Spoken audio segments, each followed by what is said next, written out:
Y en alguna oportunidad me han invitado eh, a acompañar gente en velatorio. Y aunque no sabía qué predicar hoy, recordaba que siempre compartía Juan 3:16. Muchos dirán, bueno, pero me gustaba compartir en los velatorios ese pasaje. Y es el que quisiera compartir hoy con ustedes. Tengo Reina Valera. Dice, porque de tal manera amó Dios al mundo, que ha dado a su Hijo unigénito,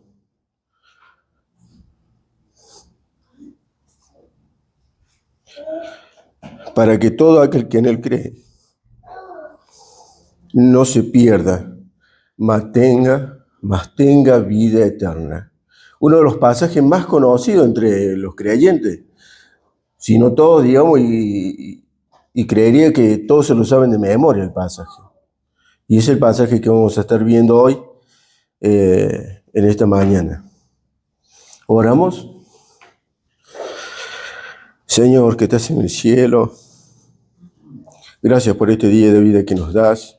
Gracias por poder venir, reunirnos, alabarte, escuchar tu palabra, estar, Señor, compartiendo el amor mutuo, Señor, entre nosotros.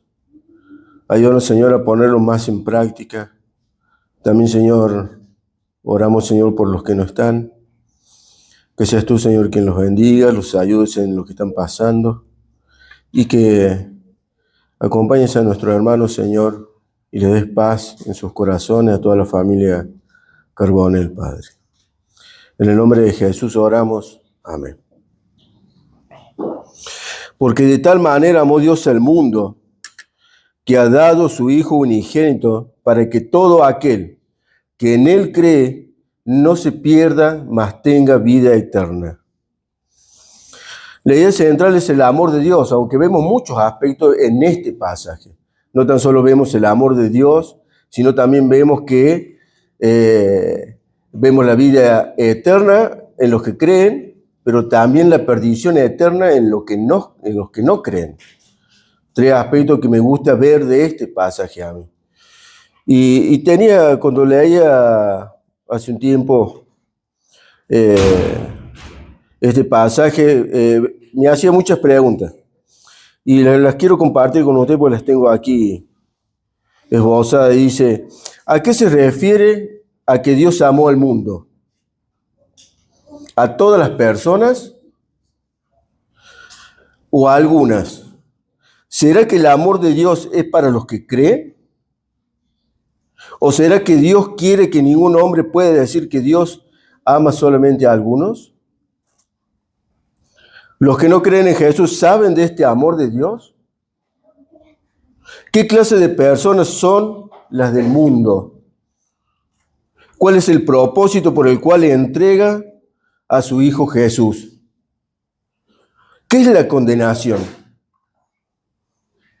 ¿Qué es la vida eterna que nos da Dios por medio de creer en su Hijo? Muchas preguntas que se nos vienen cuando leemos un pasaje de esto, que es verdaderamente profundo. Porque es el pasaje preferido mío y espero poder honrar lo que aquí dice. Con el grupo de Unquillo, porque ahora nos hemos venido un poquito más acá, con los hermanos que estábamos en Río Ceballos, y ahora estamos en Unquillo. Después vamos a aclarar eso ahí en el grupo. Estamos viendo los atributos de Dios. Algo que verdaderamente es hermoso empezar a conocer a Dios desde lo que Él es. Pero una de las cosas que tenemos clara, que cuando estudiamos los atributos de Dios, es para reflejar lo que Él es. Y escuchaba la canción ahí de esta mañana, Santo, Santo, Santo, digno eres tú. Y digo yo, es uno de sus atributos, la santidad de Él. Entender lo que es la santidad, lo que es el amor, lo que es la bondad, la misericordia. lo que es parte de su gracia común, de que aún muchos que no creen son bendecidos de parte de Él, con un propósito. Pero nosotros que estamos aquí, ¿entendemos el amor de Dios? Quisiera poder escucharlo, pero no terminaríamos la mañana. Y es así. El contexto de este pasaje es la conversación que tuvo Nicodemo con Jesús. Al ir de noche, como lo dice en el capítulo 3, al comienzo, porque ese es el contexto de este pasaje. Dice, había un hombre de los fariseos que se llamaba Nicodemo, un principal entre los judíos. Este vino a Jesús de noche y le dijo, Rabí, sabemos que has venido de Dios como maestro, porque nadie puede hacer estas señales que tú haces, si no está Dios con él. Muchos quieren darle un significado por qué fue de noche, por qué no fue de día, si fue la madrugada. Pero el punto acá es muy claro. Él fue de noche a ver a Jesús. No hay más nada que decir, ¿verdad? Es claro que Nicodemo es quien empieza esta conversación, pero es el Señor Jesús quien toma las riendas y lleva a Nicodemo a un terreno incómodo para él. Porque Él es quien le dice, en el versículo 3, respondiendo Jesús le dijo, de cierto te digo, que el que no naciere de nuevo no puede ver el reino de Dios. Él no alude a nada a lo que le dice anteriormente Nicodemo, sino que él directamente va al grano, como decimos hoy en día, va directo al asunto.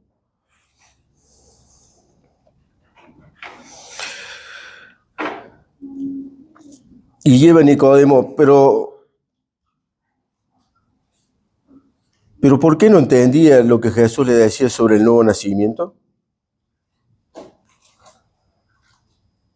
Y Nicodemo empieza a hacer preguntas de cómo es posible que alguien pudiera entrar en el vientre de su madre o nacer de nuevo siendo viejo. Él no entendía que Jesús era el Mesías, enviado por Dios para salvar a su pueblo. Si leemos nuevamente el versículo 2, él dice, Rabí, sabemos que has venido de Dios como maestro, porque nadie puede hacer estas señales que tú haces si no está Dios con él. Vemos que Nicodemo no lo reconoce como el Mesías, sino como un maestro o hasta tal vez como un profeta. La mayoría de las religiones o sectas reconocen a Jesús como maestro o algún buen hombre que hizo buenas cosas en su tiempo. Aún así, el pueblo judío actualmente espera al Mesías. Así como Nicodemo le dice, maestro, le está diciendo que no es mucho más que un profeta de la antigüedad que era enviado por Dios para hacer señales y hablar en nombre de Dios. Esto era todo lo que él entendía.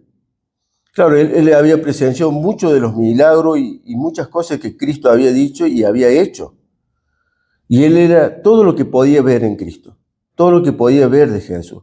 No podía ver más allá de eso. Pero Jesús lo lleva en esta conversación a ver que él era el enviado de Dios, el Mesías verdadero, el que si no nacía de nuevo no podía entrar en el reino de Dios. Si no nacía de nuevo no podía reconocer quién era él verdaderamente. Y que ese nacimiento no dependía de él, sino de la obra del Espíritu Santo en la persona, quitándole la ceguera que todos tenemos.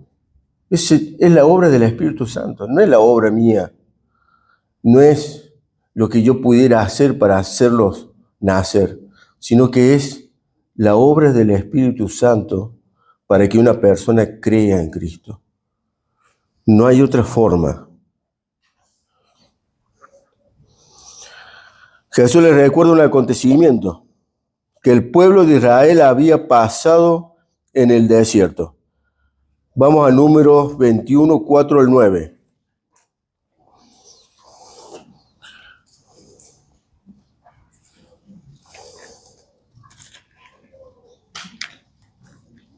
¿Recuerdan? Lo que Cristo les recuerda está en el versículo 15 de Juan 3. Él dice, como Moisés levantó la serpiente en el desierto, así es necesario que el Hijo del Hombre sea levantado, para que todo aquel que en él cree no se pierda, mas tenga vida eterna. Y le recuerda esta historia, que judío en ese tiempo no sabía lo que habían pasado por el desierto el pueblo de Israel después de la salida de Egipto. Él le recuerda esto mismo, dice en el 21:4 el número. Después partieron del monte de Or, camino del Mar Rojo, para rodear la tierra de Edom, y se desanimó el pueblo por el camino, y habló el pueblo contra Dios y contra Moisés. ¿Por qué nos hiciste subir de Egipto para que muramos en este desierto? Pues no hay pan ni agua, y nuestra alma tiene fastidio en este pan tan liviano. Y Jehová envió entre el pueblo serpientes ardientes que mordían al pueblo, y murió mucho pueblo de Israel. Entonces el pueblo vino a Moisés y dijo, hemos pecado por haber hablado contra Jehová y contra ti. Ruega a Jehová que quite de nosotros estas serpientes. Y Moisés oró al pueblo. Y Jehová dijo a Moisés, hazte una serpiente ardiente y ponla sobre un asta, y cualquiera que fuere mordido y mirare a ella, vivirá. Y Moisés hizo una serpiente de bronce y la puso sobre un asta, y cuando alguna serpiente mordía a alguno, miraba la serpiente de bronce y vivía.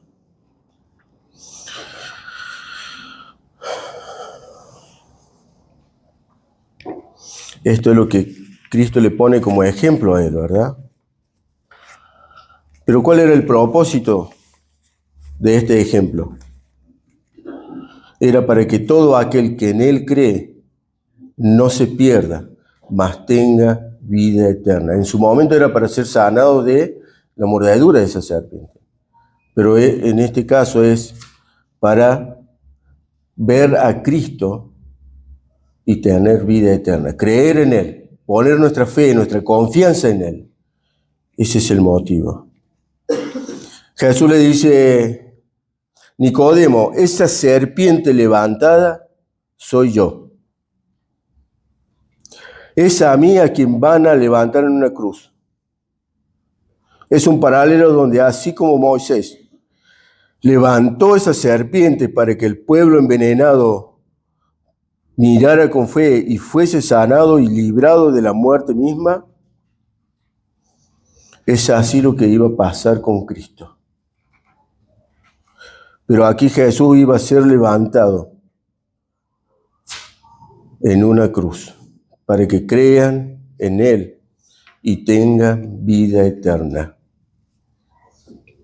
Juan sigue en el versículo 16, que es el texto de hoy, y dice, de tal manera amó Dios al mundo, que ha dado su Hijo unigénito para que todo aquel que en Él cree no se pierda, mas tenga vida eterna.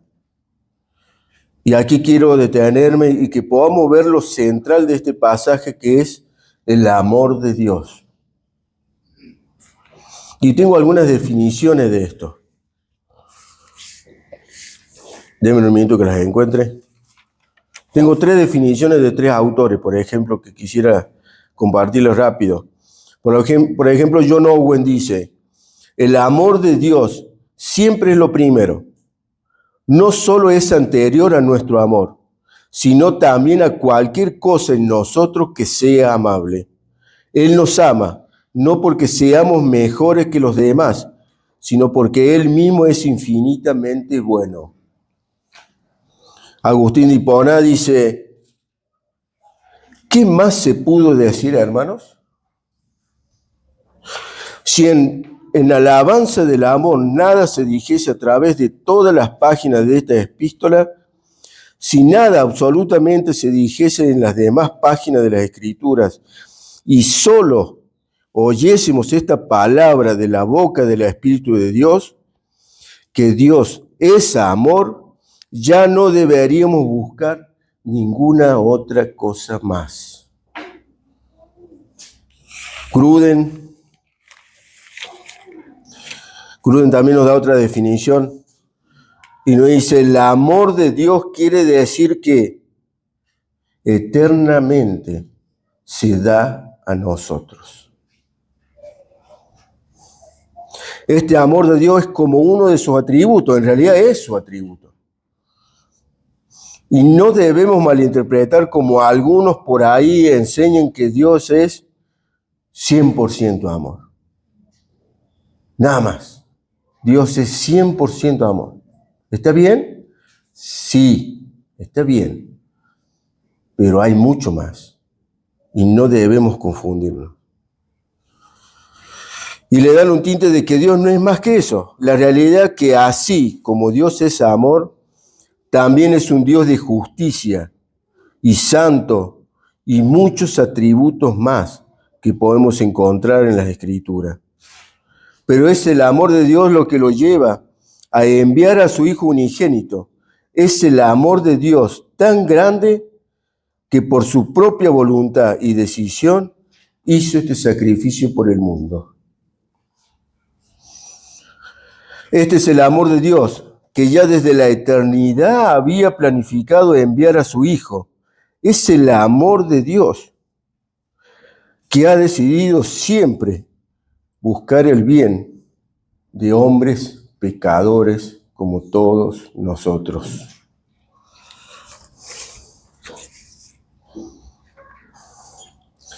El versículo 16 comienza con esta palabra, de tal manera, si lo podemos ver ahí. Esto nos ayuda a ver la grandeza de su amor, que no podríamos ni imaginar lo inmenso de su amor. Su amor va más allá del tamaño del planeta, por ejemplo, o del universo.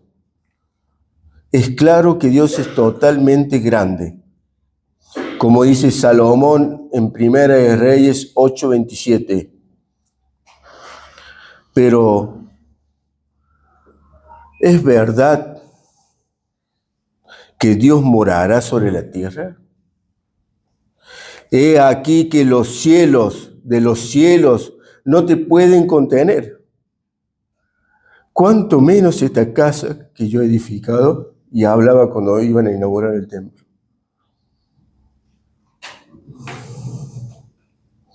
Así de grande es Dios. Pero este no es el punto a tratar, sino su amor por el mundo. Y por el mundo debemos entender que su amor es tan grande e infinitamente, no lo podemos imaginar. Como para tener un ejemplo, debemos pensar en todas las personas nacidas hasta el día de la fecha de hoy. Por ejemplo, consulte, hoy está la inteligencia artificial, que seguramente debe ser un poco más exacta, pero yo soy de los libros todavía. Wikipedia dice que en el mundo han nacido desde el comienzo hasta más o menos hoy 120.000 millones de personas. Cuán grande es el amor de Dios, ¿verdad? Si a veces apenas podemos amar a unos pocos y a otros mostrar otras cosas. Sigamos el versículo. Dice que ha dado a su Hijo unigénito. Es Dios Padre quien entrega al Hijo por amor al mundo, para que personas de toda la historia, personas pecadoras, llenas de odio hacia su Creador, pudieran tener paz con Dios por medio de su Hijo unigénito. El motivo de Dios es su amor, y eso lo lleva a enviar a su Hijo.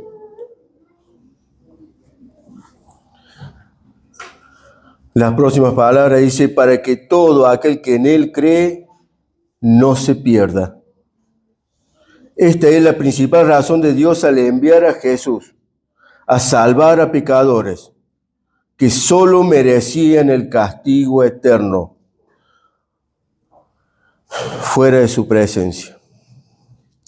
Ya que el llamado de Dios es universal, no todos iban a creer en su Hijo. Es claro el pasaje. Para que todo aquel que en Él crea. Ahí no dice que todos creerán en Jesús. Su llamado es para todos, pero no todos creerán en Jesús. Es muy importante aclarar esto, porque muchos malinterpretan este pasaje diciendo, Dios es amor y Él ama al pecador, pero odia al pecado. ¿Dónde está escrito?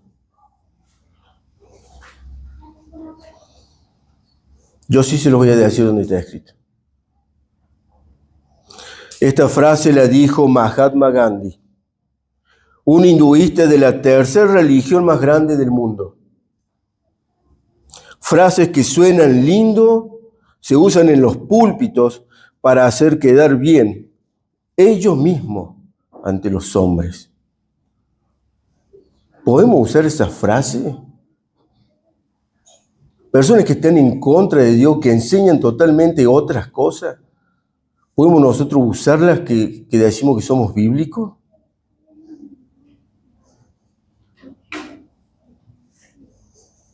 Hay mucho más por decir de esto, pero sabemos que Dios ha enviado a su único Hijo a morir por pecadores que están en contra de Él, para que todo aquel que en Él cree no se pierda, mas tenga vida eterna. Este versículo termina dando el propósito por el cual Dios se envía a su Hijo Jesús. Es para que crean en Él, para vida eterna o perdición eterna. Y a esto debemos observar algo. Primero, Dios no tenía necesidad de salvarnos. ¿O hay algo tan bueno en ustedes para que los salve Dios? ¿De verdad? ¿Hay algo tan bueno para que Dios vea y Él los salve? Dios no tenía la necesidad de salvar al hombre y la mujer, pero en su amor y misericordia prometió desde el principio, en Génesis 3:15, y pondré enemistad entre ti y la mujer, entre tu simiente y la simiente suya. Esta te herirá en la cabeza y tú le herirás en el calcañar. Dios había planificado enviar a su Hijo al mundo para que crean en Él y sean salvos. Pero los que no creen, los que rehúsan creer, ellos podrán lamentarse eternamente en el infierno, donde la ira de Dios estará por la eternidad sobre ellos, como lo dice el último versículo de este capítulo, versículo 36.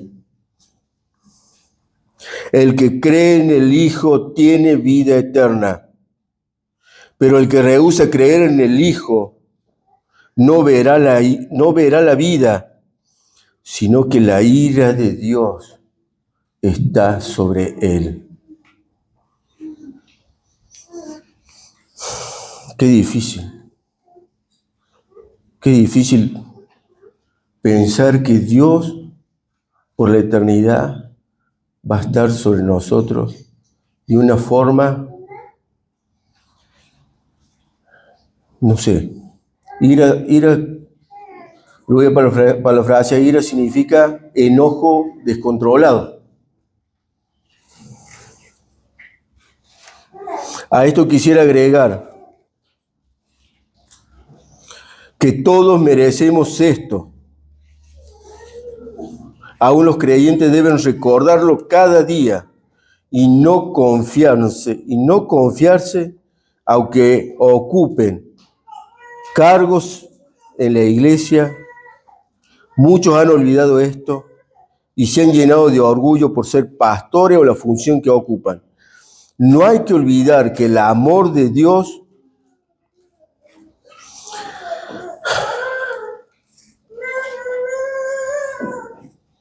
llevó a enviar a su único hijo a morir en la cruz por pecadores que merecían el infierno eterno. Jesús vino a reconciliarnos con el Padre porque estábamos lejos y en contra de Él.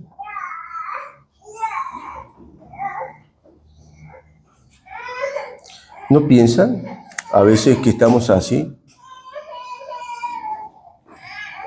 Muchos estarán en contra de lo que estoy diciendo, pero es lo que dice la Biblia. Es lo que dice la palabra de Dios. Y a eso debemos sujetarnos. Si la palabra de Dios es nuestra autoridad, esto es lo que nosotros debemos creer. Y está aquí. Está aquí. Lo dice la Biblia. No somos merecedores de su amor. No somos merecedores, como decía la canción, dignos. No somos dignos. Aún antes de venir acá estamos pecando.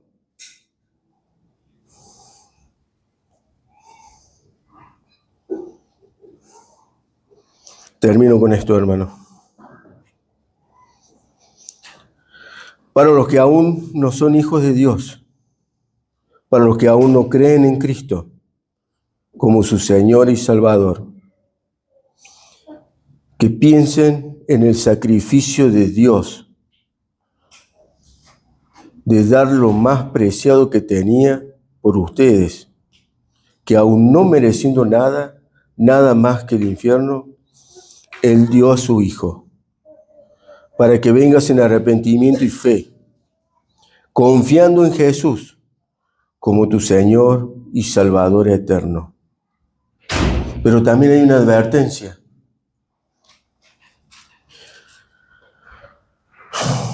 Si rehusas creer, tendrás tu propio castigo, ya que has desechado esta verdad. A los creyentes, que vivamos cada día como si el Señor Jesús viniera hoy y proclamemos las verdades tal cual son, sin temor y con amor a los que aún no han escuchado esta gran verdad de Dios. Hermano, cuando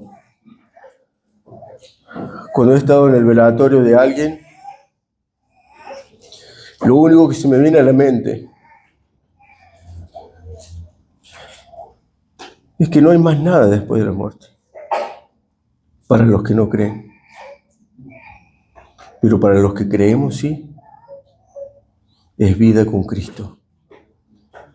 Pero también hay un alivio y también hay descanso, de que aunque hoy muriera cualquier ser querido mío que esté en Cristo, mi esperanza es que lo voy a volver a ver.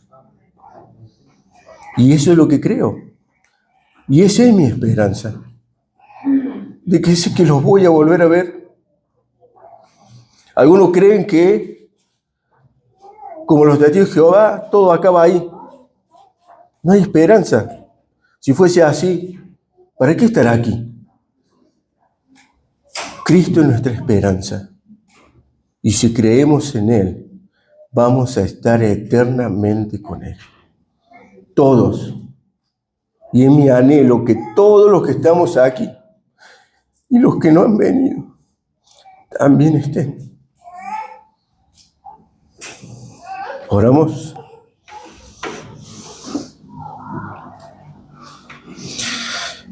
Oh Señor Jesús, pecadores somos, Señor. Y tu amor es tan grande, Señor, que no lo podemos todavía digerir ni pensar. No podemos ver el sacrificio tuyo, Señor, en la cruz. No podemos ver el amor tuyo, oh Padre, al enviar todo lo que tenías a morir por pecadores como nosotros. Danos la fe que no tenemos, el amor que no tenemos, la compasión, la bondad, el perdón. Ayúdanos, Señor, a vivir como es digno de tu sacrificio. Ayúdanos a no ser hipócritas. Ayúdanos a ser cada día más parecido a ti, porque tu amor es sacrificial, Señor.